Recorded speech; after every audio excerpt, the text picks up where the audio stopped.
ఇప్పుడైతే time night 11:30 PM అయింది. నా వెనకాల వచ్చే ఆటో అయితే మందే అనమాట. కార్తిక్ స్టేషన్ రైల్వే స్టేషన్కి అయితే వెళ్ళిపోతున్నాం. ఆటో ఎక్కేసాం అనమాట. స్టేషన్కి అయితే వచ్చేసాం. జస్ట్ ఇంకా 5 minutes ఉందంటే మన ట్రైన్ స్టార్ట్ అవుతానికి.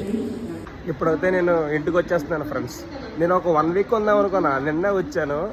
కానీ నాకు ఎందుకు ఇక్కడ నచ్చలేదు.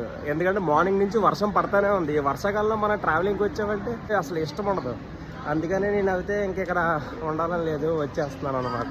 B1లో 43 ట్రైన్ అయితే స్టార్ట్ అయిపోయింది మ్యాంగ్లూర్లో. ఇప్పుడు నైట్ 11:45 PM అయితే అయింది.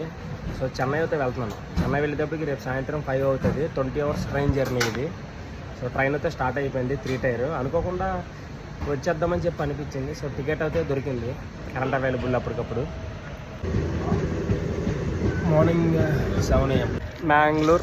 అంత దూరం వెళ్ళి నేను అక్కడి నుంచి వచ్చేస్తుంటే మాత్రం నిన్నంతా వచ్చేద్దాం అనిపించింది. కానీ ఇప్పుడు మాత్రం ఏదోలా ఉంది. అంత దూరం వెళ్ళి మళ్ళీ ట్రైన్ ఎక్కి ఇలా వెనక్కి వచ్చేస్తామేంటి, అది కూడా మళ్ళీ ఫ్లైట్ ఎక్కి వెళ్ళాము ఏంటి నాకు కానీ అర్థం కాలే.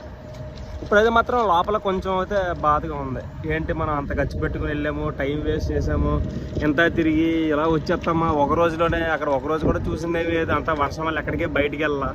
మళ్ళీ అదే రోజు నైట్ అయితే ఎక్కేసాం. కొంచెం డిసప్పాయింట్గా ఉంది. తప్పదు, అప్పుడప్పుడు కొన్నిసార్లు ఇలా జరుగుతూ ఉంటాయి. సో ఇదంతా కామన్. సో వెంటనే మనకి ట్రైన్ దొరుకుతాం, నేను ఎక్కుతాం, వచ్చేస్తాం ఏంటో. 1 day ఆల్మోస్ట్ నిన్న నైట్ 11:30 11:40 ఎక్కాం. అప్పటి నుంచి ఇంకా ట్రైన్లోనే ఉన్నాం. హాట్ పాడీలో అవుతున్నాం. 5కి ఎగ్మోర్ వచ్చాము. 5